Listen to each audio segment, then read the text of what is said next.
sou Leonardo Bittencourt, sou zootecnista, gerente de pastagem da Copecitrus e hoje estamos no nosso segundo dia da nossa dinâmica de integração lavoura-pecuária e lavoura-pecuária-floresta. No dia de hoje nós vamos falar sobre a adubação do sistema, seguido de uma próxima estação onde a gente vai falar da escolha das cultivares para um sistema de integração ou em determinados momentos na produção da pecuária. Seguido a essa, vamos falar sobre manejo de pastagem, porque o manejo de pastagem é o grande segredo do sucesso. Então a gente tem uma estação falando exatamente disso, focada nesse tema. E para finalizar, a gente fala da nutrição do solo, a nutrição da pastagem e a gente vai falar da nutrição do gado. Como é que funciona a nutrição do animal numa pastagem como essa, no sistema de integração, ou um animal que vai entrar numa palhada de uma lavoura? Então a gente vai ter esses temas durante o dia. Para começar, a gente começa comigo falando de adubação do sistema integração lavoura-pecuária. Muita gente acha que para ter um pasto como esse, bonito, fala, poxa, qual capim que eu planto para ficar tão bom, para ficar verde, para ter alto teor de proteína, ter alta qualidade? O que muitas vezes o produtor esquece é que não existe capim milagroso. É muito comum no campo a gente ouvir falar em capim milagroso. Ah, planta essa pastagem que ela vai dar muito bem. E na realidade o fator grande limitante é o solo, então tudo começa na terra. E para esse capim ficar verde, ficar altamente produtivo, é necessário fertilidade. E os nossos solos, os solos do Brasil, são solos tropicais, solos antigos, que têm já uma baixa fertilidade, principalmente falando em área de pastagem. Então, para se fazer uma estratégia correta de correção e adubação do solo, o primeiro passo é uma análise de solo que começa na amostragem, que é o que está sendo feito aqui agora. Essa é uma ferramenta que a Copecitrus dispõe para o cooperado do quadriciclo, onde a gente faz amostras de solos georreferenciadas. E esse ponto é fundamental, porque se eu não fizer uma amostra de solo correta, toda a minha estratégia de fertilização, de adubação, não vai ser... Obrigado, Alfredo. Não vai ser adequada, porque, vou dar um exemplo. A gente não pode colher o solo no formigueiro, no cupinzeiro, porque isso não representa a área. Se o produtor utilizar o balde que ele carregou a ração, carregou o sal mineral, vai ter resíduo, então vai comprometer a qualidade desse solo. Porque lá no laboratório, esse tantinho de terra vai representar toda a área. Então daí começa a primeira estratégia. Com essa análise de solo, o primeiro passo é saber a necessidade de correção de acidez desse solo, que é feita com a calagem. E é possível que a gente faça isso, mesmo que tenha alguns indicativos de solo ácido, sem uma boa amostra de solo. E a calagem, ela vai fazer com que o solo corrija o seu pH e permita ter uma maior eficiência na adubação. Porque um solo ácido, ele vai limitar muito a resposta dessa planta, vai limitar muito que essa planta cresça a raiz em profundidade e busque nutrientes em uma maior área e busque água lá profundamente, claro. Quando a gente fala em sistemas, um outro nutriente importantíssimo que vem pós a calagem é o fósforo. E o fósforo, senhores, ele tem uma série de particularidades no solo que a gente tem que respeitar. E num sistema onde eu vou ter pastagem, depois entra lavoura, depois entra outra lavoura, depois pastagem, ou só uma lavoura e pastagem, é sempre importante que tenha um residual. Falando dessas particularidades do fósforo, duas são muito importantes. A primeira, fósforo não anda no solo. Praticamente, ele vai andar no máximo 2 milímetros por ano. Então isso é uma característica muito importante na tomada de decisão da fonte e no formato que você vai aplicar esse fósforo, no modelo que você vai aplicar esse fósforo no solo. Então, quando se fala em pastagem, eu ter uma aplicação de fósforo que faça um revestimento melhor dessa área é importantíssimo, porque se eu não tiver um grãozinho de fósforo a 2 milímetros da planta, ela não vai conseguir absorvê-la. Essa é uma característica, então a granulometria impacta muito nesse sistema. Uma outra característica fundamental que faz com que o fósforo seja o elemento mais limitante no sistema de pastagem é que o fósforo sofre um processo denominado fixação ou adsorção de fósforo no solo. O que isso quer dizer? O fósforo se liga a outros cátions no solo. O fósforo, na realidade, é um ânion, carga negativa. Quando ele se liga a um alumínio, por exemplo, os nossos solos são ricos em óxidos de alumínio, ricos em óxidos de ferro, que também é outro cátion, que vai se ligar ao fósforo. E quando ele faz essa ligação, ele se torna indisponível para a planta. E esse processo de fixação é gravíssimo. Para vocês terem uma ideia, só de 20 a 30% do fósforo que é colocado no solo, a planta vai conseguir absorver. os 80%, 70% vai ser fixado. Então uma fonte que permita ter uma menor fixação e deixar um residual para a próxima cultura, falando em sistemas integrados, é fundamental, importantíssimo. Então sempre perguntar, questionar o agrônomo que vai estar fazendo as recomendações ou o técnico de uma fonte que permita deixar esse residual. Então, falando do fósforo, a gente ficou essas partes importantíssimas, uma fonte que tem um melhor investimento e que dê para a próxima cultura no sistema de integração. Próximo elemento fundamental e que tanto falando em milho, tanto falando em pasto, é importantíssimo, é o nitrogênio. Na soja, por ser uma leguminosa que fixa nitrogênio, ele é utilizado em menor quantidade, uma quantidade bem menor. Agora no milho e no capim, que são duas gramíneas altamente responsivas ao nitrogênio, esse elemento é fundamental. Entender o manejo do nitrogênio é importantíssimo, porque o nitrogênio ele tanto pode volatilizar como ele pode percolar no solo. Então, se eu tiver uma adubação muito forte, muito pesada de nitrogênio, com alta quantidade, e eu fizer ela em uma única vez, eu posso ter perdas de nitrogênio tanto para a atmosfera como no solo. Então, se eu faço um sistema mais intensivo, como é o caso aqui, eu vou parcelar essa adubação. E a fonte de nitrogênio, é claro, é importantíssima. Hoje nós temos algumas tecnologias que inibem a volatilização, que quando é feita ureia, porque a ureia é uma fonte de nitrogênio que volatiliza. Então, usando ureia, a gente sempre recomenda alguma tecnologia que iniba essa volatilização, ou posso utilizar, por exemplo, o nitrato de amônio ou o sulfato de amônio, que são fontes que não têm, que a volatilização é muito baixa. No entanto, o nitrato percola muito no solo. Falando do milho, é a mesma ideia. Se a gente vai fazer uma alta produtividade, é interessante parcelar essa cobertura e o milho tem uma característica diferente. Se o milho for silagem, aí o potássio se torna um elemento muito importante, porque a extração é muito alta e você retira tudo e leva embora. Agora, se o milho for grãos, e assim como é o caso da pastagem, a reciclagem do potássio, ela acontece muito forte. E de novo, é muito bacana o sistema de integração, porque como vocês viram na estação anterior, esse capim tem uma raiz muito profunda. Uma pastagem como essa pode chegar a ter mais de 2 metros de sistema radicular, que busca elementos, principalmente esse potássio que também desce muito no solo, ele é muito móvel. E esse capim ele funciona como uma bomba, puxando isso para cima. Então esses são os principais elementos. E aí quando a gente fez essa adubação macro, próximo a se pensar são os micros, que aí são ajustes finos. O micro, ele é chamado de micro não por ele ser menos importante, mas por ser utilizado em uma quantidade menor. Se a gente falar, por exemplo, no zinco, ele é muito importante, tanto para o milho como para a pastagem. Se a gente falar em boro, no eucalipto, a mobilidade desse boro na planta é muito pequena, é importantíssimo fazer via folha. Então a gente tem uma série de características de cada uma dessas culturas e colocar esses sistemas rodando no todo o processo, no sistema produtivo, é fundamental para atingir uma produtividades altíssimas. E a adubação é uma senhora ferramenta para permitir atingir isso. Não adianta eu ter o melhor gado, o melhor pasto, se eu não tiver solo para dar pastagem de qualidade para esse gado, eu ter a melhor variedade de milho ou de soja e não dar fertilidade para ela. Então essa é a estação de fertilidade, a gente vai seguir agora para a estação de escolha da variedade. Como eu comentei para vocês, não tem capim milagroso. O Murilo, nosso engenheiro agrônomo, vai falar sobre isso. Mas antes o André está me chamando, ele está falando que tem algumas dúvidas. O André, chega aí, por favor. Sim, sim. Fala, Léo. O chat está bombando, diversas perguntas das nossas regiões de atuação aí, perguntas de São Paulo, Triângulo Mineiro. E assim, eu selecionei três assuntos que estão muito relacionados com a sua apresentação. Uma é relação de saturação de base. Em termos de instalação de lavoura e de pastagem, o V% que a gente eleva para o cálculo do calcário é o mesmo, é igual, a gente considera a profundidade, a amostragem a gente vai fazer 0 a 20, 20 a 40. O fósforo, eu posso fazer fósforo a lanço, porque quando eu planto meu milho, isso aqui é uma dúvida lá da região de Araxá, quando eu planto meu milho eu trabalho com fósforo no sulco, eu posso fazer a lanço na pastagem? E uma outra pergunta, na região central de São Paulo, aqui perto de Araraquara, dinâmica de nitrogênio. Eu tenho que mudar minha fonte? Eu uso só nitrato, ureia? Quais são as vantagens de cada uma? Perfeito, André. Como são 3 perguntas, se eu me perder alguma delas, por favor, contribua. Opa. Vamos começar do início, que você falou em relação à elevação de saturação de base. Existe um mito muito grande que pastagem é muito rústica, que não precisa elevar tanta saturação de base.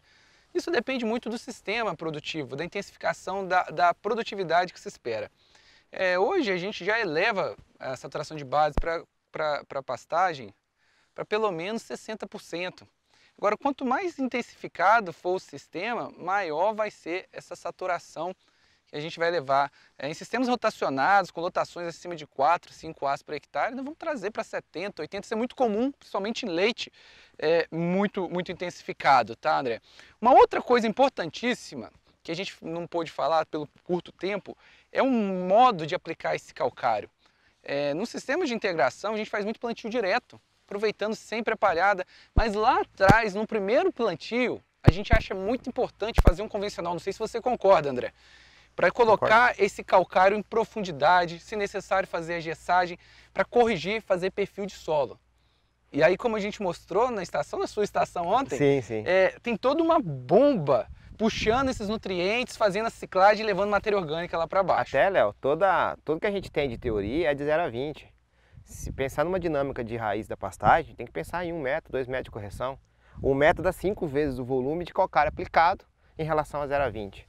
Então, essa correção para a lavoura responde muito. O calcário vai demorar 3 a 4 anos para começar a reagir. Então, seria até justo a gente pensar em 2, 3 vezes a dose para trabalhar com uma correção de imediato, para ter resposta na soja. E lembrando que é melhor entrar com soja, que a soja tolera um pouco mais uma terra mais bruta do que o milho, pensando em altos patamares de produtividade. E fixa nitrogênio que vai ser colhido pelas culturas que vão seguir, né? E isso é muito interessante. Você falou que ele já encaixa na próxima pergunta, que é do fósforo em lanço em cobertura. A grande percentual de radicelas absorventes, ele está ali, de 0 a 10, em pastagem até 0 a 5, no milho, por exemplo, aprofunda mais na soja. Mas, quando a gente fala em veranicos, é importantíssimo que esse sistema radicular esteja mais profundamente para buscar água. E o solo ele seca de cima para baixo. Então é muito comum, você vê uma pastagem com o solo corrigido adubada, ela demora muito mais tempo para sentir a seca. E para o milho e para a soja não vai ser diferente, né? A correção é fundamental. E isso é importante, que me leva a responder a segunda pergunta. Fósforo a lança em cobertura. Eu tenho um sistema de recuperação, onde não justifica incorporar esse fósforo. Incorporar é ótimo, por quê? Quando você incorpora, isso a gente só vai fazer em pastagem, em plantio. No milho, na soja, a gente já planta incorporado. Ali do lado da boca da planta, do lado da raiz, porque a raiz é a boca da planta. Agora, numa pastagem implantada, se a gente vai fazer uma adubação de fósforo, não justifica eu cortar esse solo e cortar as raízes quando eu passo uma grade. Então a gente faz em cobertura. E esse fósforo ele não é móvel no solo, mas na planta ele é muito móvel. E como eu comentei, mais de 80% do sistema radicular dessa planta, André, ele está aqui de 0 a 5 centímetros, 0 a 10 centímetros. Então essa planta consegue pegar fósforo aqui em cima e levar para baixo, porque ele anda na planta. E a próxima estação que o Sérgio vai comentar, daqui a 2 estações, o Sérgio Valadão, nosso engenheiro agrônomo, lá do Polo 4, lá do Triângulo Mineiro, vai comentar sobre manejo. É importantíssimo ter essa cobertura vegetal, porque a raiz ela tem um fototropismo. A raiz ela não vai ficar aqui em cima se tiver claridade, se não tiver uma palhada, ela vai fugir da luz. Então quando eu tenho essa palhada eu vou ter mais raiz perto da superfície, essa raiz consegue pegar esse fósforo aqui e descer com ele. Ok? Respondida a pergunta, André? Respondido. Nitrogênio? Nitrogênio. A gente comentou um pouco de nitrogênio durante a estação. Nitrogênio é muito interessante. O nitrogênio é o elemento mais, a gente até brinca, fala que é o elemento mais comercial que existe, porque a adubação nitrogenada, a resposta é muito rápida. No entanto, e o capim, ele tem uma resposta linear. Quanto mais nitrogênio ele segue, desde que tenha correção, fósforo e os outros elementos limitem, também potássio e os micronutrientes. Então, se eu utilizar uma fonte como ureia e eu tiver um dia com uma temperatura alta, como a gente está aqui hoje, e não tiver uma água, uma precipitação, uma irrigação que faça com que ela entre no solo, eu vou ter uma perda muito grande. Eu posso chegar a perder 80% dessa ureia. Então, a gente ter uma proteção para esse nitrogênio, existem várias tecnologias, é fundamental. Às vezes o produtor investe um pouquinho mais, é um seguro, e acaba que ele vai ter um retorno maior, ele está se garantindo. Mas, paralelamente a isso, a gente tem o sulfato de amônio, que é a fonte mais nobre, André, porque ele tem enxofre. Além do nitrogênio do sulfato ser amônio, que não volatiliza, ele tem enxofre que junto com o nitrogênio forma proteína, que deixa esse capim mais verde, um verde mais escuro, e que vai refletir diretamente no desempenho animal. Então é uma fonte muito interessante, mas é uma fonte, por ter uma menor concentração, ela entra em menos formas e ela costuma ter um custo maior. E o nitrato também é uma fonte muito interessante, que a volatilização dele é mínima.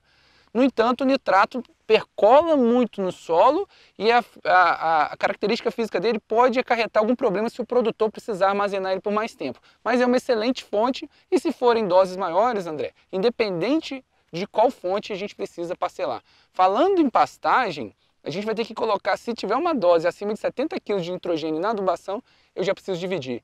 E milho, André, como que eu manejo, a partir de que quantidade você sugere que a gente parcele essa adubação? Bom, Léo, normalmente, pensando em dois mundos de milho, né? Que é o milho verão, que é milho safra, que a gente tem que trabalhar com todo o nitrogênio disponível de cara.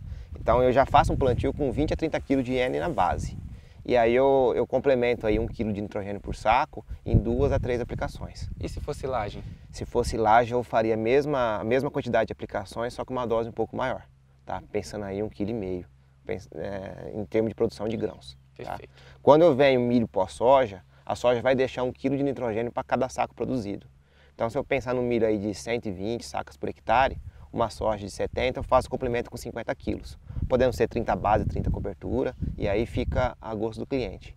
Só que assim, tudo isso é base, é o fundamento inicial de correção e de nutrição de NPK. Eu queria ver com você, Léo, até uma curiosidade minha, para soja, para milho, a gente faz muita adubação foliar. Isso dá um complemento muito de micronutriente. Como que é o uso de micronutriente em pastagem, Leonardo? Ah, fantástico, André. Você puxou dois ganchos importantíssimos. A gente tem muita limitação na literatura de resposta do capim a micronutriente. Então, a gente trabalha mais com doses preventivas e a gente sabe da importância de microelementos.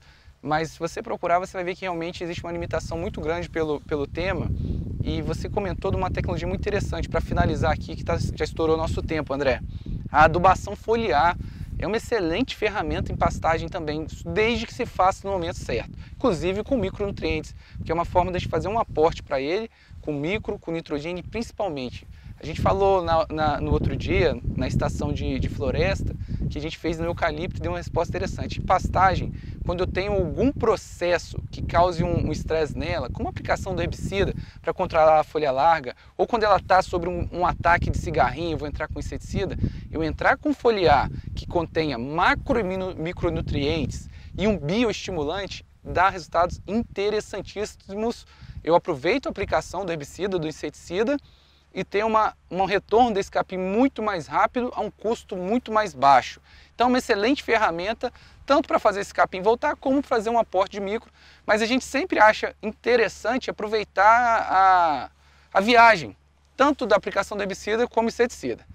Bom, André, o pessoal está passando que o tempo esgotou. Muito obrigado pelas perguntas, obrigado ao produtor que enviou as perguntas. A gente agora vai para a estação de escolha da cultivar forrageira, lá com o Murilo que é nosso engenheiro agrônomo que atende a região do sul de Minas e parte de São Paulo, a região de Limeira, Pirassununga. É com você, Murilo. Valeu, Léo. Obrigado. Vamos seguir aqui agora o nosso campo agrostológico. Uma introdução desse campo agrostológico. É interessante que nós montamos ele pensando em realmente testar essas cultivares, entender o sistema dessas cultivares e passar para o cooperado um resultado real. Não só o que vem dos fornecedores para a gente, mas também o que realmente acontece no campo. Uma situação real que nós vamos poder apresentar para vocês aqui agora. Nós temos 24 cultivares aqui plantadas para poder englobar esse universo de cultivares que cada vez vem aumentando mais no sistema de pastagem, tá? Queria começar falando para vocês que a gente já teve estações relacionadas à integração lavoura-pecuária, tá? Rusesiense, vem comigo aqui para a gente entender. Então a Rusesiensis é a cultivar mais utilizada para sistema de palhada, tá, pessoal? Por que a Rusesiense é tão utilizada? Por dois motivos. Primeiramente, é uma cultivar que tem um custo de implantação mais baixo, o custo da semente é um pouco menor, então justifica plantá-la porque esse capim vai ser dessecado posteriormente para entrar a cultura e principalmente porque ela é extremamente suscetível a glifosato, tá? Então ela tem essa morte muito fácil com glifosato, que é o objetivo do produtor, transformar em palhada e fazer o plantio direto a partir daí. Existe uma outra situação. Existe o cooperado, o produtor, que faz a palhada, que vai entrar com a agricultura posteriormente, mas no sistema ele vai ter animais. ele vai rodar a safrinha, ou então uma terceira safra, ele vai rodar animal ali naquela área. Então, o que é interessante a gente perceber e entender como fazer isso de uma forma diferente? Precisaremos de uma cultivar com alto teor produtivo, mais do que a rusizense. A rusizense tem uma taxa muito boa de palatabilidade, tem uma proteína interessante, porém, ela não tem tanta rusticidade. É uma cultivar que não suporta pisoteio, não suporta alta taxa de lotação. Carga animal em cima ela não vai suportar. Temos mais opções, que passaremos aqui agora para o Piatã. O Piatã também ele tem essa característica de ser suscetível a glifosato. Ele morre fácil com glifosato, então ele vai entrar também com essa característica. Porém, é uma cultivar que tem uma produção de massa maior do que a rusiziense. Então a gente consegue trabalhar com uma taxa de lotação superior no Piatã do que na rusiziense. Então a característica do Piatã seria muito interessante para quando tivermos animais no sistema. Além do Piatã, temos também Paiaguás. Paiaguás é uma cultivar relativamente nova, a Embrapa lançou, não faz tanto tempo. E o Paiaguás ele tem uma outra característica muito interessante. Ele tem uma tolerância à seca maior do que as outras duas cultivares. Então o Paiaguás ele vai entrar no momento que a gente mais precisa, que normalmente o produtor faz, como eu disse, a safrinha ou então uma terceira safra de capim. Então a gente vai ter a entrada do Paiaguás no momento que mais precisa, que é na época da seca, na época mais seca do ano. Então o Paiaguás ele vai responder muito bem para esse sistema, pode ser utilizado também.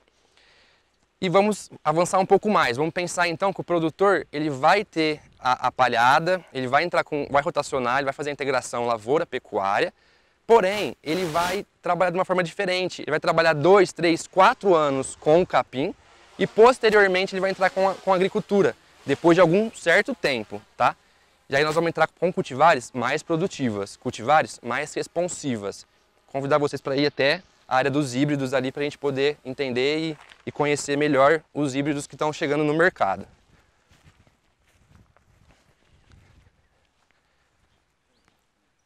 Então pessoal, aqui a gente pode já ter o contato com o primeiro híbrido, inclusive é um híbrido recém-lançado, tá? Vai ser a primeira safra deles agora comercialmente, esses híbridos, todos eles têm uma característica de 10, 15 anos de estudo antes de chegar para a gente aqui, tá? Então, a partir daí a gente já percebe que são cultivares com uma tecnologia diferente, são cultivares responsivas, são cultivares que respondem muito bem à nutrição do solo. Como o Leonardo falou na outra estação, não existe cultivar milagrosa, não significa que nós vamos plantar um híbrido e ele vai dar uma resposta máxima para a gente, não. Ele precisa de cuidados, ele precisa de uma nutrição adequada, ele precisa de um manejo adequado, tá? Porém, desde que se faça isso, eles podem e provavelmente apresentarão características superiores do que cultivares mais tradicionais, tá? Então, o Caiana, ele foi recém-lançado agora, chegou pra gente agora, é uma cultivar que apresenta uma produtividade muito alta, a relação dele com a produção de arrobas por hectare, ela se demonstrou bem superior às outras cultivares, então a gente pode trabalhar com ele e a gente sempre convida o produtor, o cooperado, a fazer testes, tá? A gente sabe que a gente precisa ter várias cultivares diferentes na fazenda, quanto mais melhor, para a gente poder entender a adaptação de cada uma delas. E principalmente, uma cultivar como essa, que ainda a gente está conhecendo, pega 10% da propriedade, pega 15% da propriedade e faça um teste com ela. E a partir daí, você entendendo o manejo dela, conhecendo a cultivar, você pode trabalhar com ela em uma maior quantidade diária, tá? Temos também o Sabiá.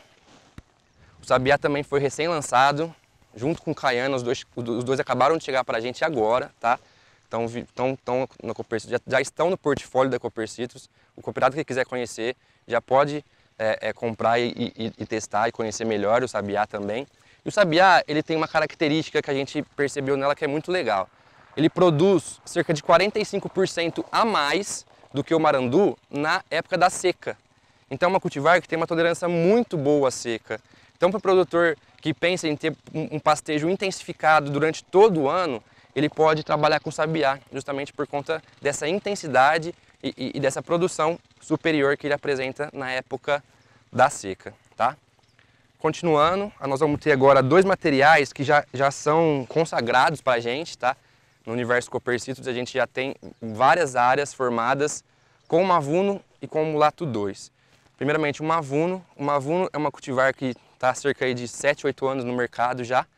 e que vem, cada ano que passa, cada safra que passa, ele vem surpreendendo a gente com resultados, vem surpreendendo a gente com performance. Então é um capim de extrema qualidade, é um capim que tem um sistema radicular muito robusto, tem um sistema radicular que a gente tem informações e temos casos, fotos e vídeos que chega a quase 2 metros, 2,5 metros o sistema radicular dele. Isso também dá para ele uma condição muito boa de chegar na época da seca com um potencial melhor, com uma estruturação melhor, tá?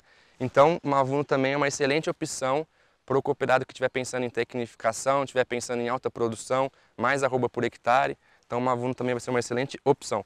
Assim como, da mesma forma, o Mulato 2. O Mulato 2 também é uma outra cultivar que está um pouco mais de tempo que o Mavuno no mercado. Foi um dos primeiros híbridos de braquiária lançado. Então, o Mulato 2 também tem uma característica muito interessante. A gente pode observar em todos eles, mas é legal mostrar que uma característica do híbrido, não só do Mulato 2, que é essa característica de ter muita folha e pouco talo. A gente pode notar aqui, ó, que a relação folha-talo dele é muito alta. Então o que é importante para o produtor, para o capim, para o gado? É mais folha do que talo. E a gente vê aqui, ó, a quantidade de folha. Ó. Uma passada de mão, muita folha, quase nada de talo. Então a gente pode notar que tem uma relação de folha muito alta. E isso é muito legal estar mostrando. Não só o Mulato, mas todos os outros híbridos apresentam essa característica que é muito legal. Então, continuando aqui, pessoal, a gente tem agora mais 2 materiais. São materiais de um fornecedor que chegou recentemente com a gente. Então, a gente fez o teste aqui, a gente colocou na área e percebemos que eles são muito responsivos também. São braquiárias, não são híbridos, tá? Eles são cultivares e a gente conheceu eles um pouco melhor também. Colocamos aqui para testar, vamos colher dados ainda para poder entender mais como que eles vão se comportar, mas de primeira impressão também se demonstraram ser cultivares de alta produtividade, alta produção de massa e com qualidade bromatológica aparentemente muito interessante também. Então aqui, pessoal, a gente encerra essa parte de braquiárias, tá? A gente passou ali um pouco mais rápido, mas a gente tem o Marandu, o MG5, que são cultivares já tradicionais, cultivares extremamente adaptáveis, cultivares mais rústicas, que a gente sabe que se for um produtor mais tradicionalista, um produtor que já tem um padrão da fazenda de baixa tecnologia, que a gente conhece um universo, a gente está num universo dentro da cooperativa de vários níveis tecnológicos. Então a gente apresenta do mais alto, com os híbridos, até os mais tradicionais, que é o Marandu, que é o MG5, o MG4, que a gente já conhece, a gente já sabe como funciona e quase todo mundo já teve contato com eles. Agora, convidar vocês para ir até a outra área ali, que estão os pânicos, tá? Vamos chegar lá.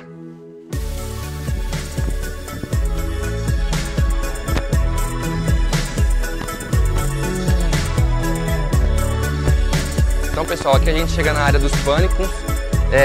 Antes de apresentá-los, eu acho interessante a gente pontuar as características dos pânicos, que eles são altamente produtivos na época das águas, tá? Uma propriedade, a gente sempre fala isso e tenta explanar para o produtor, que uma propriedade tem que ter, no máximo, 30%, 35% de pânico na área, justamente porque ele precisa de produção o ano todo. E o pânico, ele é muito responsivo nas águas, muito. Ele produz 100% nas águas. Só que na seca, ele perde, ele não produz, é 0% de produção. Então ele precisa ter as braquiárias no sistema dele também para poder ter esse equilíbrio, tá? Aqui, apresentando os pânicos, a gente tem o Atlas e temos o Paredão MG12. Também são de um fornecedor novo também, a gente plantou recentemente, também estamos colhendo os dados. O Atlas, menos informação. O Paredão, também conhecido como MG12, já está no mercado um pouco mais de tempo e o pessoal conhece um pouco melhor ele. Ele tá vindo, a gente fala que o Paredão ele vem muito próximo do Mombaça. O Mombaça já é uma cultivar tradicional, uma cultivar que tem conhecimento, o pessoal conhece muito bem. E o Paredão ele vem associar esse mercado e esse universo do Mombaça. A gente não tem informação dessa área, mas informações de outros produtores, de produções já mais antigas, que a gente sabe que ele se equipara e às vezes fica um pouco superior ao Mombaça em produção de massa, tá? Então o Paredão também pode ser uma excelente oportunidade para diversificar a propriedade, não ter só o Mombaça, ter o Paredão, ter um pouco dos dois, então é uma opção também. A gente seguindo aqui, então como eu falei aqui a gente tem o Mombaça ele é um pânico já bem conhecido, é um pânico já tradicional no mercado, muito utilizado por produtor de leite, na região que eu atuo, que é o sul de Minas, o Polo 3 da cooperativa, a gente tem muito Mombaça lá na área. O pessoal faz bastante sistema rotacionado com mombaça. Justamente pela produção, a gente sabe que vaca de leite ela tem uma tendência a precisar de mais forragem, ela precisa de mais produção de forragem para se alimentar, mas também porque a tendência dos pânicos é ter mais proteína nas folhas. A gente sabe que para leite a proteína é fundamental. Então o mombaça ele entra como uma ótima solução para produtores de leite, tá? Seguindo aqui a gente tem o Tanzânia. Tanzânia é uma cultivar que ele... Na verdade ele veio, é muito próximo do mombaça, porém o Tanzânia ele tá meio que entrando em extinção, tá pessoal? O Tanzânia a gente já não aconselha tanto mais o plantio dele, porque nós temos um problema do Tanzânia. Existe um fungo que chama bipolaris, eu acho que algum de vocês já deve ter tido contato com ele. Esse bipolaris, em área de Tanzânia, ele é devastador. Se ele pegar no Tanzânia, ele acaba comprometendo toda a produção, tá? Então o Tanzânia, infelizmente, é um material de excelente qualidade, assim como o mombaça, porém a gente está sendo mais cauteloso com ele. Nós estamos segurando um pouco mais, não estamos indicando justamente por conta desse problema. E aí veio a calhar, a Embrapa, entendendo esse problema do Tanzânia, a Embrapa entendeu que a gente precisaria substituir de alguma forma esse Tanzânia, e aí tivemos acesso ao Zuri, tá? Então o Zuri, ele é uma cultivar que ela veio para substituir o Tanzânia, justamente por conta desse problema. O Zuri também ele é muito responsível à adubação, assim como o mombaça, assim como todos os pânicos. Eles são produtos mais, eles são mais exigentes, tá? Eles são mais exigentes em fertilidade de solo, eles exigem mais do que as braquiárias tradicionais, porém, como a gente comentou, eles são muito mais responsíveis, tanto em produção de massa, quanto em qualidade bromatológica, tá?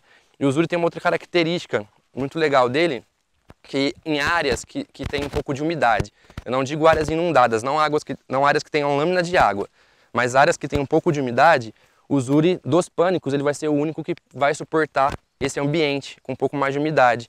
Então às vezes o produtor procura, eu tenho uma área lá que em determinado período do ano ele fica com um pouco de encharcamento, mas eu queria plantar uma cultivar um pouco mais responsiva, uma cultivar uma qualidade um pouco diferenciada, a gente pode indicar o Zuri, tá? Então já vamos chegando aqui ao fim e para finalizar agora nós temos os pânicos de médio e pequeno porte. A gente viu o mombaça, o Tanzânia, o Zuri são pânicos de grande porte, são pânicos que produzem, que chegam a alturas de 1 metro, 1,5 metro, chegam em alturas maiores. O Tamani, o Quênia, o Aruana e o Maasai já são cultivares que têm um porte um pouco menor e têm esse manejo um pouco mais facilitado. Inclusive, a gente pode mostrar que esse Tamani ele é muito utilizado para pastejo de ovinos e equinos, justamente por ter esse manejo mais facilitado. O porte dele é um pouco mais baixo, tá? E nós temos agora aqui o Quênia. O Quênia, ele é um híbrido. Ele é o único híbrido de pânico que a gente tem no mercado, tá? E o Quênia, mais uma vez, ele chegou com uma característica muito interessante, que a gente viu, que é uma característica geral dos híbridos, né, como a gente pôde ver.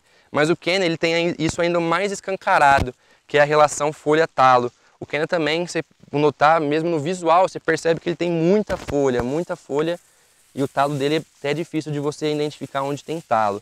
É uma folha um pouco mais fina, mas é bastante folha também. Então a gente pode notar aí que o Quênia também ele apresenta essa característica de muita folha, tá? E é um híbrido. Ele é um híbrido, algumas vezes ele vai apresentar uma qualidade superior aos outros materiais, tá? Mais uma vez, pessoal, a gente frisa isso, que não existe capim milagroso, não é porque você vai plantar um híbrido comparado com uma cultivar tradicional que ele vai ser mais responsível.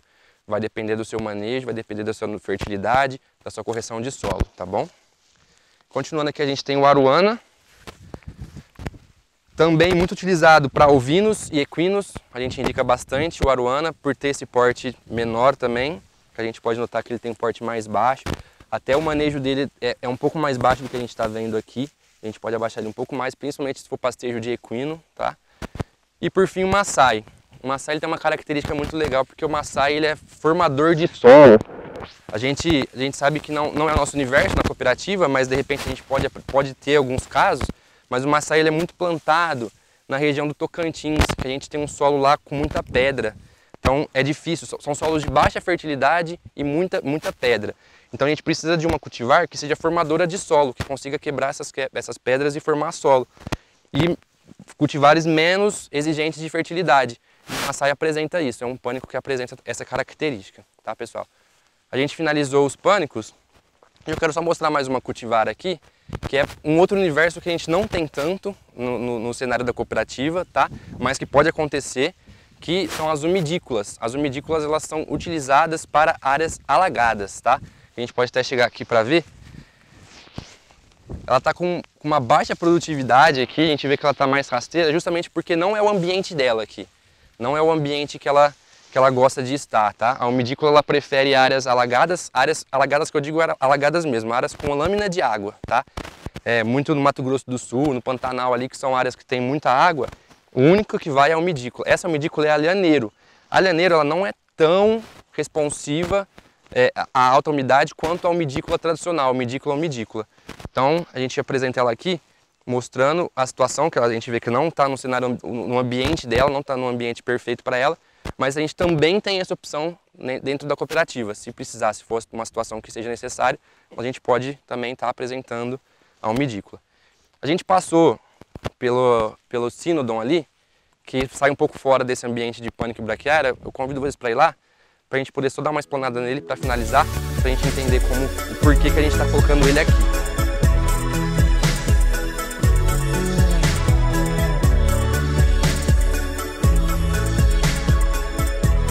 Então, pessoal, eu queria mostrar esse Sinodon porque ele tem uma característica muito legal. Normalmente, para formar uma área de Sinodon, a gente conhece muito o Tifton, que é o mais conhecido, é feito por muda essa formação. Então o manejo disso, o custo para formar uma área com muda é muito complicado. E esse aqui é um Sinodon que um parceiro nosso que trouxe para a gente, que é um Sinodon com formação por semente. Então aqui a gente tem um Sinodon formado por semente. Isso eu acho que é muito legal de mostrar, porque é uma possibilidade que a gente abre para o cooperado, para o produtor, de não ter aquele manejo, aquela dificuldade de formar áreas de Sinodon através de mudas, tá? Então essa área aqui foi formada por semente, não é fácil, tá? Não é uma situação tão simples, não é como formar uma área de braquiária, como formar uma área de pânico, é um pouco mais complexo, a exigência de manejo para preparo do solo é diferenciada, precisa passar um rolo compactador antes de plantar, precisa passar um rolo compactador após o plantio, quantidade de semente tem que ser bem equilibrada, tá? É complicado, não é simples, porém é muito mais tranquilo do que formar uma área de Sinodon com muda, tá? Então é mais uma solução que a Copercidos trouxe para o cooperado. Então essa safra, desde a safra passada a gente já tem essa solução, mas nós vamos trabalhar um pouco melhor agora nessa safra. A gente já tem algumas áreas formadas nas regiões de atuação da Copercidos com esse material e a tendência é a gente trabalhar ainda mais justamente para o cooperado conhecer e entender essa formação de Sinodon por semente, tá? Então a gente encerra essa estação. Acho que tem algumas perguntas, né? O Leonardo está com algumas perguntas aí. Convidar ele para a gente poder tentar responder e ajudar o cooperado. Ô Murilo, bacana, a gente tá com algumas perguntas aqui. Eu selecionei 3 para você. As perguntas vêm de regiões diferentes, Murilo, bem interessante. Primeiro, a gente viu que tem pânicos que são muito parecidos, mas que aqui estão dando diferenças. Tá todo mundo desses 24 materiais com condições iguais, Murilo? Excelente pergunta, Leonardo. No começo a gente explanou, a gente falou que aqui é uma área que a gente está utilizando justamente para fazer testes, para a gente entender na situação real de campo como que essas cultivares vão se comportar. Então justamente por isso foram todas plantadas na mesma época, com todas as condições iguais de adubação, são áreas irrigadas, então a mesma quantidade de água oferecida para todos os canteiros. Então todas elas estão recebendo o mesmo tratamento, Leonardo, a mesma coisa para todas elas. Isso é tão legal, Murilo, que a gente falou, eu falei na estação que eu comentei de fertilidade, você comentou aqui de cultivares, e uma forragem que é conhecida por ser pouco produtiva, é altamente rústica, é a decumbens, que a gente pode ver aqui altamente produtiva, porque está tendo condições. Na realidade ela até passou da altura, e vou só mostrar aqui, desculpa a invasão. Fica à vontade, por favor. A quantidade de talo dela, e comparada que você mostrou atrás, é bem interessante. Murilo, uma outra pergunta aqui, você comentou sobre a utilização, são 2 perguntas, eu vou juntar as 2, tá? E você responde na sequência. Perfeito. A utilização de pânicos na área e a dificuldade do pânico na seca. Eu posso usar pânico em toda a fazenda? Essa é uma pergunta. E eu posso usar mais de um material na mesma área? Você falou, é interessante ter mais materiais. Eu uso na mesma área ou uso em áreas separadas? Como funciona isso? Perfeito, Léo, vamos lá. Primeiro, em relação aos pânicos, tá? Os pânicos, a gente comentou mais ou menos durante a dinâmica, que eles são altamente responsivos na época das águas. Então eles produzem muito bem na época das águas. Na época da seca, eles cessam essa produção. Então a gente não pode ter uma propriedade com 100% de pânicos plantados, tá? A gente fala em torno de 30%, Leonardo, para a gente poder ter uma condição de ter produção na época das águas. Então, extremamente importante não ter uma propriedade com 100% de pânicos plantados. Em relação a cultivares diferentes, usar mais de uma cultivar na área. Isso é um problema, porque imagina pegar uma cultivar igual a decumbens, por exemplo, e jogar um pânico na mesma área, ou duas braquiárias que tenham características diferentes. Uma a gente entra com uma altura, a outra a gente entra com outra. A saída delas vão ser diferente, tá? O manejo delas em si é completamente diferente. Além disso, existe um fator muito importante que é a palatabilidade do material, tá? Então o gado ele é seletivo, ele vai sempre escolher o material mais atrativo. Então, tendo duas cultivares diferentes na área, ele vai no mais atrativo e vai deixar o menos atrativo. Consequentemente, ele vai superpastejar uma área de uma cultivar que tenha uma palatabilidade melhor e vai subpastejar uma cultivar que seja menos atrativa, que tenha menos palatabilidade. Então, dentro de uma área, de uma pastagem, uma área de pastagem, é uma cultivar. Mas dentro de um sistema, dentro de um módulo, de uma propriedade, a gente pode ter mais de uma cultivar. Maravilha, Perfeito. Murilo. Respondeu demais e até interessante, você já deixou aberto para a próxima estação, que é manejo. Perfeito, deixar já o convite para o pessoal acompanhar. Agora o Sérgio Valadão vai dar justamente explanando essa situação de manejo, entrada de saída, controle de invasoras, enfim. Sérgio, com você. Murilo, muito obrigado. Eu sou o Sérgio Valadão Padilha, sou assistente técnico de pastagem da Copecitos no Polo 4. Essa região abrange o Triângulo Mineiro, o Alto do Paranaíba e a região ali do sudoeste de Goiás. Nessa estação, nós vamos falar um pouco das questões que já foram abordadas antes e sobre principalmente o manejo de pastagem. Se a gente for pensar bem, manejo de pastagem hoje no Brasil é o grande gargalo que temos na pecuária, tanto de leite como de carne. No Brasil, são 215 milhões de hectares formados de pastagem. Desses 215 milhões, 50% está em estado de degradação atual. Então, a gente tem várias possibilidades de estar recuperando ou reformando essa pastagem degradada. Quais são essas possibilidades? É o que já foi apresentado. Seria a integração lavoura-pecuária, que é usar a gramínea e o grão junto, para assim a gente ter um valor econômico mais agregado nessa área e poder tirar o custo da formação dessa pastagem. O outro seria a integração lavoura-pecuária-floresta. Aí, como o amigo nosso André já falou, depende da finalidade do uso desse porte herbáceo lá, da madeira. Qual a finalidade do uso da madeira? Entrando na questão de pastagem, a gente já escolheu a cultivar que foi apresentada pelo Murilo. A gente escolheu para aquela área qual se adapta melhor àquela região e a particularidade do produtor. Então a gente escolhe a cultivar, a gente faz uma análise de solo e faz o acompanhamento dessa construção de perfil, a fertilidade do solo, certo? Partimos desses dois princípios que já foram escolhidos e já foi feita essa adubação de construção de perfil. A gente começa a trabalhar na questão de manejo da pastagem. De acordo com o estudioso Moacir Corsi, a formação, o manejo da pastagem, ela é definida como um conjunto de ação que a gente toma para poder obter o máximo de desempenho do animal de corte ou de leite nessa área. O objetivo desse manejo da pastagem é ter sempre essa pastagem produzindo com qualidade, em quantidade e visando a preservação do nosso solo. O outro objetivo dele é de proporcionar um maior ganho, um maior rendimento de carne e de leite por unidade diária. Dentro, gente, dessas possibilidades de manejo de pastagem, a gente tem alguns sistemas de pastejo. Desses sistemas de pastejo, 3 se destacam.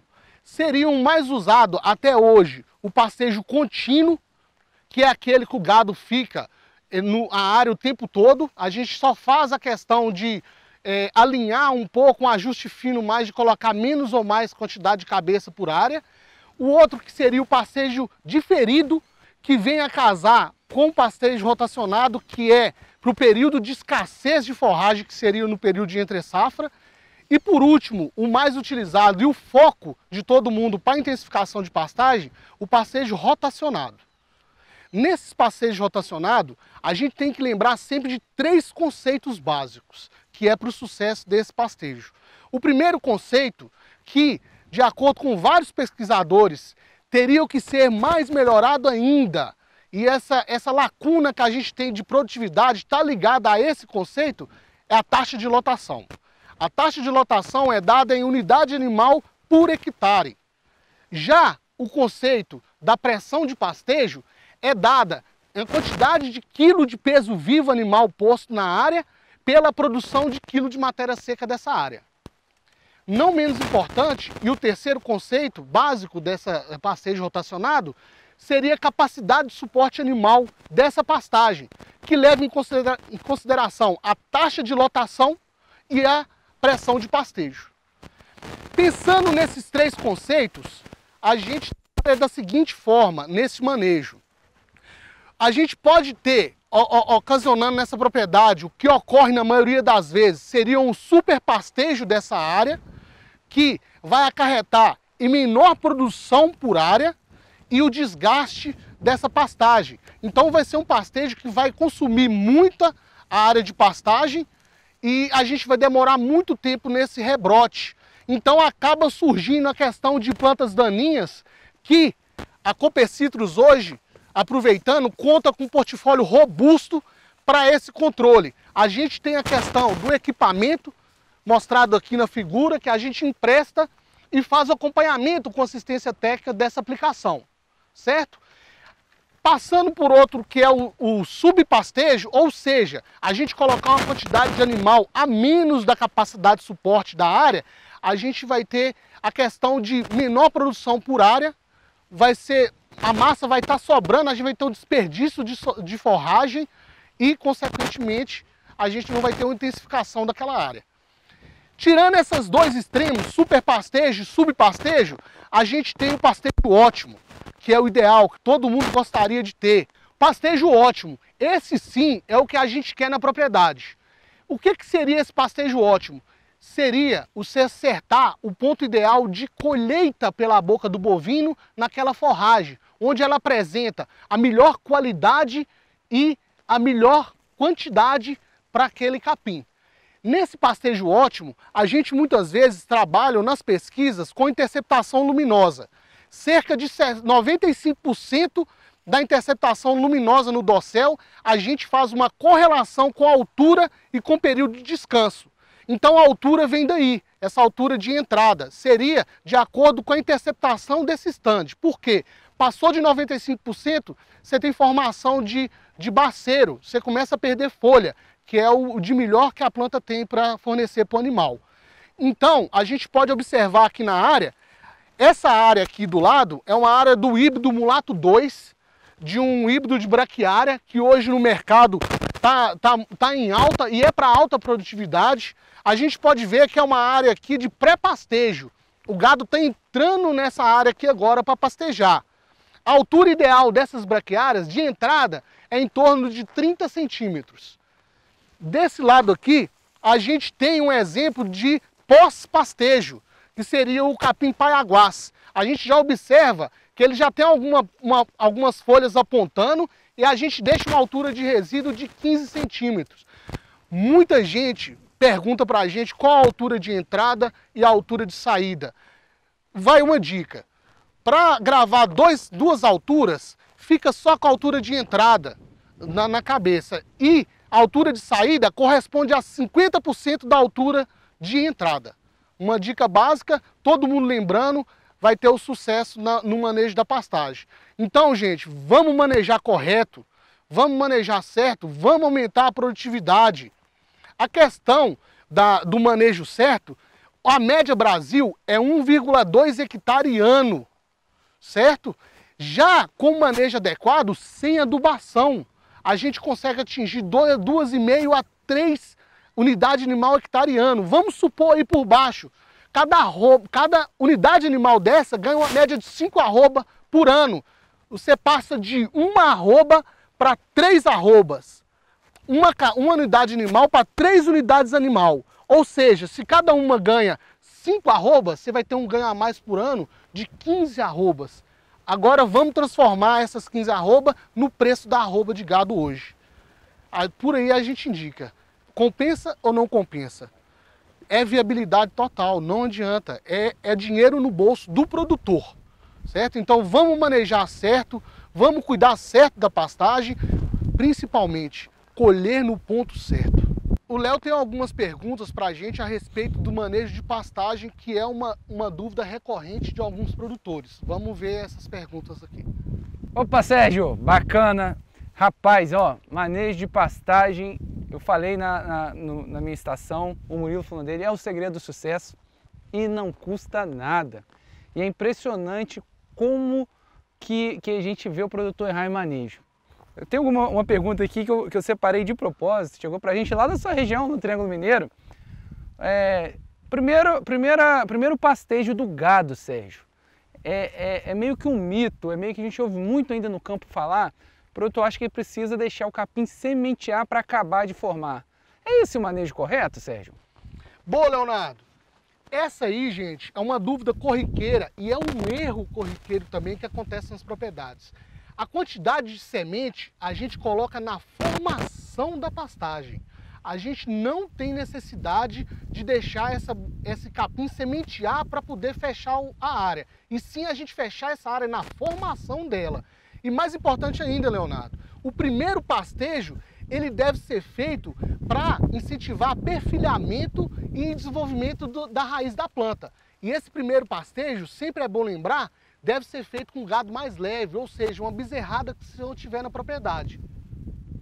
Beleza, Sérgio. Uma outra dúvida que chegou é em relação à interceptação luminosa, Sérgio. Você comentou, e é um termo muito comum, um termo técnico, mas o que vem a ser interceptação luminosa e o que isso interfere na produção e na qualidade dessa forragem?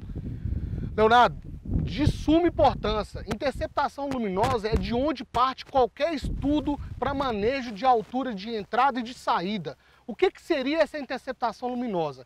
Pensa o seguinte, a folha são aparelhos que absorvem a luz do sol e transformam em alimento para a planta. Então, se você tem todas as folhas recebendo aquela luz, a gente está no alto de produção de alimento e no alto de produção bromatológica para essa qualidade de forragem, pensando em fibra, em proteína, em energia. Então, por que os 95%? Esse 95% quer dizer o seguinte, a gente põe um aparelho que mede essa radiação por baixo do estande da pastagem. E aí a gente vê que está passando só 5%, ou seja, 95% fica retido nas folhas. As folhas estão utilizando para transformar essa luz em alimento. E com essa transformação, a gente tem uma melhor qualidade dessa forragem, que vai refletir lá no fechamento da dieta, que vai ser um outro assunto comentado por o nosso amigo Fernando. Ô Sérgio, eu não resisto, vou ter que fazer um comentário em cima do que você falou. O capim é um vegetal, pastagem vegetal. Certo. Como tal, ele é capaz de fazer o próprio alimento, fotossíntese. Então ele colhe luz da folha, como você comentou, gás carbônico e água e converte isso, faz carboidrato, faz o próprio alimento. A gente ouve rotineiramente, inclusive em várias vias, né? Falar que os bovinos, eles são agentes causadores, alguns dos agentes causadores do efeito estufa por emitirem gás metano, né? Isso ocorre de fato, ocorre, mas o que a gente não ouve dizer, Sérgio, é que o capim, e um capim bem manejado como esse, que está em constante crescimento, a gente pode vir aqui amanhã que esse capim já está diferente, ele cresce realmente de um dia para o outro. Para ele crescer, ele precisa de gás carbônico. Então, o sequestro de gás carbônico feito pela pastagem, que não é dito nas mídias todo dia, é um negócio impressionante. e com certeza gera aí realmente um grande débito de gás carbônico na atmosfera, né, Sérgio? Eu não podia deixar essa oportunidade de falar que, beleza, emite metano sim, mas que também a gente sequestra muito, diferente de uma floresta que já está estabilizada, que ela colhe de dia, faz fotossíntese, mas de noite ela respira e devolve. O capim, como ele está crescendo, ele está mobilizando esse gás carbônico.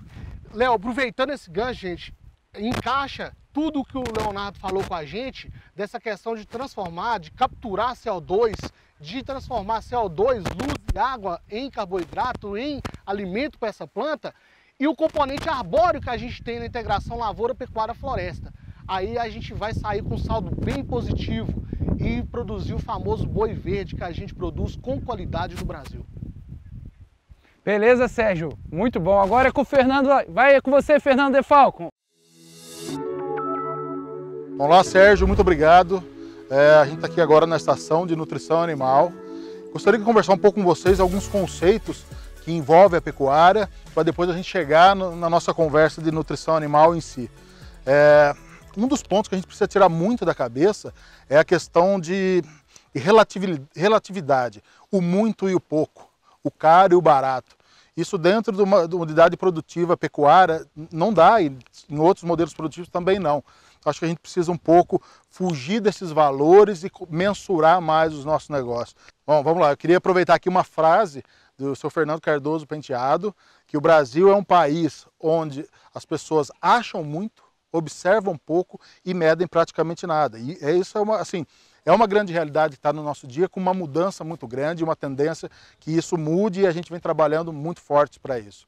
Agora, para falar em nutrição animal, a gente precisa ter, na verdade, se falava no tripé da sustentabilidade da nutrição animal, da produção pecuária a pasto, que era genética, sanidade e a nutrição. Só que, no entanto, para que tudo isso trabalhe em harmonia, tem a necessidade de a gente pensar no manejo. E esse manejo é o que faz toda essa engrenagem, toda essa questão técnica que a gente elabora, que a gente trabalha a parte técnica, esse manejo, o trabalho diário da nossa equipe é o que faz com que os resultados aconteçam, tá? Muita gente falou aqui, nas outras dinâmicas do pessoal, dos colegas, em produção de alimento, produção de capim, enfim, produção de uma forma geral. Um ponto para a pecuária, para o nosso assunto nutrição animal, o interessante é trabalhar sempre pensando em disponibilidade e digestibilidade do alimento oferecido aos nossos animais. Tanto a hora que a gente pensa na pastagem em si como um todo, esse ambiente que a gente tem atrás formado, como na qualidade do suplemento, das rações, dos minerais, enfim. A gente tem que pensar na questão física e química dos alimentos. Esse balanço é que consegue fazer com que a gente ofereça aos animais uma nutrição bem completa e um retorno, pensando aí no melhor custo-benefício e retorno sobre investimento para o nosso pecuarista, para o nosso cooperado. Um conceito, é bacana falar de conceito para depois entrar na parte prática. A gente precisa entender que uma nutrição sozinha ela não é nada. Uma nutrição sozinha ela não consegue caminhar sem a genética. A genética sem a nutrição não vai. Mas pensando em nutrição, a gente precisa ter o conceito na cabeça que 70% do desempenho animal é dado em cima de consumo. Apenas 30% desse desempenho é pela qualidade do alimento, pela digestibilidade desse alimento. Então, pessoal, esse modelo, esse conceito feito com pastagem, essas integrações de culturas, a gente está levando uma oferta de alimento para os animais para que eles possam desempenhar, produzir mais carne, produzir mais leite, mais bezerros por hectare, mais arrobas por hectare. Esse é o nosso objetivo. Um dos pontos, a gente tem que tentar ao máximo minimizar prejuízos nas nossas atividades e maximizar desempenho. Esse ponto é importante porque assim, o modelo pecuário, a nutrição, ela é um investimento. Todo investimento você tem que ter uma taxa de retorno. Então por isso que a gente busca sempre esse equilíbrio, entendendo a necessidade de cada produtor.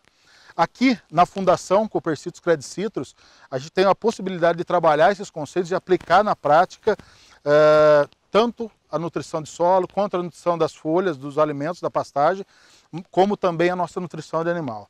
A gente está, hoje, o nosso modelo adotado aqui, senhores, nós estamos trabalhando com recria de gado de corte, fêmeas, e o nosso objetivo é levar esses animais até o abate.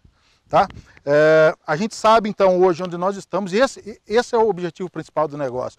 Não é a gente falar quanto ganhou, né? Ganhou muito, ganhou pouco, foi o que eu disse lá no começo, temos que fugir a isso. Onde estamos, onde queremos chegar, como vamos fazer para seguir esse caminho, para andar por esse caminho certo. Então, como eu disse, nós estamos com novilhas novas, novilhas de 180 quilos, em média, 6 arrobas, e pretendemos levá-las até o abate. O peso final vai ser definido ainda dependendo do modelo que a gente vai adotar, mas precisamos colocar nelas peso de abate. Para isso a gente adota alguma estratégia por período e por tempo que a gente pretende colocar esse desempenho nos animais. Nossa linha, nosso portfólio de produto é bem vasto e permite com que a gente faça isso. A gente entra em períodos de adaptação, como agora a gente tem aqui dentro da fundação uma pastagem ainda verde, porque são pastagens novas, mas elas estão tendendo a uma senescência e a um período de transição. Para isso a gente precisa trabalhar com uma nutrição totalmente diferenciada. Tá? Entrando nesse conceito de senescência, a seca é muito pesada, então a gente tem que ter essa suplementação de nutrientes, principalmente falando em proteína. Então está aqui a nossa linha, essa é a nossa linha completa de nutrição, que envolve desde os minerais de água, os proteicos energéticos e rações. Tá? Nesses animais a gente começou com uma adaptação ao animal, essa adaptação é feita por conta da ureia. A gente precisa adaptar o rumen desse animal para que não haja uma intoxicação e para que desenvolva as bactérias necessárias no ambiente de rumen, que é realmente um ambiente, a gente fala que são duas vidas, é o boi que nós enxergamos e as bactérias de ambiente de rumen. Então o nosso objetivo na adaptação é fazer com que esse ambiente seja cada vez melhor para que o animal desempenhe sua capacidade produtiva. Num segundo estágio a gente vai passar por um período muito seco. Aí a ideia assim, é fortalecer, é entrar com um nível de proteína mais pesado, entrar com uma suplementação proteica muito mais forte e a tendência dentro de 2, 3 meses a gente migrar para o modelo produtivo que já é uma intensificação de ganho de peso a pasto. Isso vai ser trabalhado em cima de uma suplementação com concentrado, com as nossas rações, com a linha de nutrição animal Cooper Citrus, onde a gente vai definir o percentual do peso vivo adotado para atender as necessidades desses animais e levá-los até o final do abate. Pessoal, é isso aí, assim, o conceito de nutrição não é só a gente pensar numa substituição do nosso alimento pasto, do nosso alimento volumoso, para levar para um alimento concentrado, para aquele alimento que a gente vai colocar no coxo. Essa integração que muito se falou, que é essa troca entre o pasto e o que o pasto não nos fornece, a gente colocar um pouco a mais, ou mesmo aumentar a capacidade de suporte dessas pastagens, esse conceito que é muito interessante na nutrição animal. Então a gente está aqui para isso, com uma linha muito completa, a equipe dos nossos técnicos que falaram até agora, fazem com que a gente tenha condição de levar uma nutrição animal com suplementações, minerais, proteicos, proteico energético, ou ração de forma mais adequada, que a gente possa tomar decisões mais assertivas e com isso trazer o resultado tão esperado ao produtor, enfim, trazer o melhor resultado, aquele resultado que o produtor espera. Feito, pessoal, é isso aí, o objetivo nosso trazer para vocês eram essas informações. Procurem nosso departamento técnico, a nossa equipe hoje no Departamento de Saúde e Nutrição Animal é composta por técnicos, nós temos 4 veterinários regionais prontos para dar suporte para toda a equipe. Contamos com a equipe do Leonardo, a equipe dos especialistas, enfim, suporte é a palavra base da Cooper Citrus. O acompanhamento técnico e qualidade. É isso aí. Então, Léo, parece que a gente teve alguma pergunta, alguma coisa no chat, no celular, como é que é? Temos sim, Fernando. Parabéns, muito bacana, um assunto super relevante. Obrigado, Léo. E, cara, em cima do que você falou, primeiramente das perguntas, eu gostaria de levantar exatamente isso. A Cooper Citrus também é pecuária. E quando a gente fala em pecuária, não estou falando só da saúde e nutrição, não estou falando só da pastagem. De forma alguma. É um portfólio muito robusto, né, Fernando? Saúde, nutrição, pastagem com defensivos, herbicidas, inseticidas, toda a parte de silagem, de implementos, máquinas e serviço, em cima do que você falou, né, Fernando? Exatamente. A pecuária não dá para restringir uma pecuária a simplesmente uma nutrição, uma pastagem. Isso é muito pequeno perto do universo, Léo, que é o nosso negócio pecuária, o nosso produção de carne e leite nacional. o nível que a gente tem, a importância que a gente tem no mercado mundial de produção de lácteos, no mercado principalmente de proteína animal. Então, Léo, realmente, nós somos muito mais do que simplesmente uma nutrição e uma pastagem, né? Com Isso certeza. aí, Léo. A Copecitrus investe muito nessa parte, nessa cultura tão importante que é a pecuária. Exatamente. Bom, Fernando, indo nas perguntas. Ao longo do dia, nos 2 dias, a gente viu muito pasto verde. Até porque a gente conseguiu conservar essa pastagem com as últimas águas. E eu queria te perguntar, a nutrição, a gente está num processo já entrando na seca, tá? Em julho agora. Aqui a gente está com pasto verde. Como é que nós vamos fazer? Porque daqui a pouco, em agosto, pode ser que esse pasto já não esteja tão verde. Possivelmente não temos previsão de precipitações. Como que é essa transição? Como funciona, cara? Bacana, Léo. Foi como eu comentei um pouco atrás, um pouco no começo, a gente hoje tem uma oportunidade de ter um capim verde que ainda tem uma presença de proteína muito intensa, com uma qualidade tanto nutricional como em volume muito interessante. Então a gente está migrando, Léo, para o modelo quando a gente vai fazer agora, a gente chama de adaptação. Como eu comentei agora há pouco, é a transição de um período de águas para seca. Por que disso? A gente precisa entrar com um suplemento proteico que as nossas pastagens perdem, elas perdem muito em qualidade, e principalmente proteína. O ambiente de rumen do animal precisa de um aporte de proteína para com que as bactérias ruminais trabalhem de uma forma, vamos falar assim, de uma forma mais simples de se dizer, do que elas cresçam e se desenvolvam. O combustível para ela é a proteína vinda de dieta. Por isso daí a gente fazer essa transição com o mineral de água para um proteico. Depois tocar a seca, sempre oferecendo proteinado de alto valor proteico, com alta inclusão de ureia. A gente trabalha aí níveis de 11% de inclusão de ureia nesses produtos para abastecer esse ambiente de rumen, Léo. Então, assim, passando essa fase seca, a gente volta ao inverso do que nós temos hoje. Então a gente adapta os nossos animais e aí determina como vai ser conforme a situação e o objetivo fim. Mas nesse momento agora é isso. Nós temos proteína ali, verde, a gente só entra com suplementos aditivos, se for o caso, minerais aditivados, na seca, necessidade de correção proteica. E aí os nossos proteicos, a nossa linha está aí e tem um resultado fantástico. Legal, e essa pergunta, a próxima pergunta que vem lá do Goiás, Fernando, entra agora no que você acabou de comentar. A dúvida é, a gente tem logística para entregar no Goiás? Como é que está a nossa logística? E você falou de alguns produtos. O portfólio está disponível para o cooperado em qualquer região da nossa atuação? Sim, Léo, cara, é um prazer poder falar hoje de transpor essas barreiras estaduais. Você comentou do Goiás, o Goiás é uma grande área produtora de proteína animal. Mas assim, eu gosto de dar um exemplo muito bacana. Nós colocamos a nossa linha no Piauí. Nós somos uma empresa que estamos com a nossa nutrição propriamente dita há 4 anos, rompemos várias barreiras de estado. Continuamos colocando no Goiás, Mato Grosso do Sul, Mato Grosso, nós temos logística para isso. Hoje nós temos capacidade produtiva e logística para isso. Quanto a portfólio, Léo, nós temos desde do início, que é aquele produto da bezerrada, vamos falar assim, ao pé da vaca, para desmama, nas águas, sempre obedecendo os níveis de fósforo necessário para cada categoria animal, mais produtos, está aqui, Léo, está aqui. Isso aqui são a nossa linha completa, os minerais, os proteinados, as rações. Esses produtos, com certeza absoluta, sem sombra de dúvida, Léo, sinônimo de muita qualidade e de confiança. Isso é o que nós carregamos nessas embalagens, isso que nós ofertamos ao nosso produtor, cara. O nosso portfólio é muito bem dividido. Aproveitando, Léo, hoje nós focamos aqui no gado de corte, porque a nossa estação está com esse modelo, mas nós temos a linha de leite, a linha de equinos, tá? Então tem ovinos, suínos, aves, animais de produção e animais caseiros. Então o nosso portfólio é muito completo e atende sim o nosso Goiás, o nosso Mato Grosso, enfim. As barreiras estaduais nós estamos conseguindo transpor.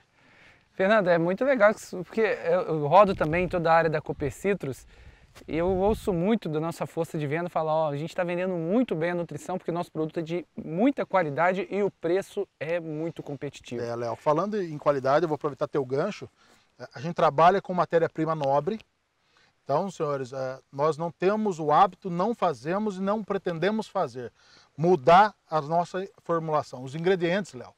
Porque isso traz segurança. Além da qualidade, traz uma segurança. Aquele ambiente ruminal que eu comentei com você, ele difere da digestibilidade de um milho para uma casquinha, de uma soja para um algodão, então a gente não muda, pensando exatamente, a gente não se preocupa com baratear um produto, em si manter a qualidade. Qualidade com preço justo, com preço competitivo. Essa é a ideia, Léo. É o papel da cooperativa, né? É o papel da cooperativa. Preço justo ao cooperado. Preço justo ao cooperado. Perfeito. Bom, estamos chegando ao final, Fernando. Nossa, foi muito enriquecedora. Eu queria quebrar um pouco o protocolo. Vai. A gente pode chamar o Johnny, que está lá atrás, aqui na frente, favor, e fazer alguns agradecimentos. Venha cá. Para quem não conhece, o Johnny, ele trabalha aqui na filial de bebedouro, ele é veterinário, ele está de grande importância, ele que acompanha o gado na parte veterinária, todo o suporte, é quem ajuda também. Além do Johnny, agradecer imensamente todo o time da Fundação Coopercitrus Cred Citrus, o Luiz Gustavo, o Guru, todo mundo conhece como Guru, que é quem realmente zela pela gente, a gente está no dia a dia correndo lá, todos os especialistas, e o Guru é quem está no dia a dia aqui. Então agradecer muito esse time, toda a equipe que veio filmar com a gente aqui, Fernando. Exatamente. Johnny, obrigado. Acho que é agradecer na figura física do Johnny, toda a equipe envolvida. Vamos falar todo o nosso manejo, né, Léo? Isso. Toda a nossa estrutura, que essa galera é importante, que por trás desse cenário todo que a gente criou, tem uma estrutura muito pesada. Johnny, obrigado em nome de toda a equipe comercial, de toda a equipe técnica. Obrigado a vocês e obrigado a toda a equipe aqui da Fundação. Com muita alegria e satisfação que a gente chega ao final desse dia com um sentimento de missão cumprida. Muito obrigado a todos e até uma próxima. É isso aí, Léo. Eu também gostaria de fazer aqui os nossos agradecimentos. Lembrando, moçada, nós estamos com a Coopercitrus Expo Digital, esse evento é feito para ela, e ressaltar uma ação social que a Coopercitrus fez para esse evento. É algo grande, dentro do que é a Coopercitrus, ela está fazendo algo ainda muito maior que essa ação social. Não deixe de comparecer, não deixe de prestigiar. Tá? Visitem o nosso stand, o stand da Pecuária Coopercitrus. Dentro desse grande guarda-chuva Pecuária Coopercitrus, estamos a nutrição, estamos com o departamento de pastagem, por mim representado e pelo Leonardo. Então, muito obrigado a todos, obrigado a toda a equipe e obrigado a você, cooperado, que nos prestigiou e que faz com que a gente tenha a oportunidade de mostrar o nosso trabalho e levar isso tudo até vocês. Muito obrigado. Fernando, só concluindo, complementando, a cada visita que for feita nos estandes, qualquer estande além do nosso, vai estar sendo destinado, o cooperado entrou no stand, é destinado uma quantia, um valor em real. Valor em real pelas empresas para o Hospital do Câncer de Barretos, Perfeito. Que é o que você está comentando, Perfeito. Que é muito essa bacana. Essa grande ação social. Por isso, pessoal, vamos visitar, vamos ajudar. Além da gente estar realmente vendo o que há de mais novo, o que há de portfólio disponível no mercado, porque o que tem de portfólio vai estar aqui para qualquer cultura, a gente ainda vai estar ajudando. Obrigado, amigo produtor, obrigado, cooperado. Aproveitem, visitem a feira, acessem nas plataformas digitais, na mão de vocês, hoje pelo celular, vocês têm acesso a uma grande feira, uma das maiores feiras do agro, Coopercitrus Expo Digital. Nós chegamos ao fim da nossa dinâmica Integração Lavoura-Pecuária, Integração Lavoura-Pecuária-Floresta. Dizer que foi um prazer compartilhar esses conhecimentos com vocês, agradecer demais a participação e essa visualização desse evento que nós fizemos. Para a Coopercitrus é um prazer compartilhar toda essa estrutura, Leonardo, que a gente tem, dos nossos agrônomos, da equipe que trabalha diretamente com a pastagem, com as integrações, da nossa equipe de nutrição animal. Então, agradeço, deixo aqui o convite para visitar o nosso stand de pecuária na Expo Digital. E agora eu passo a palavra para o Léo.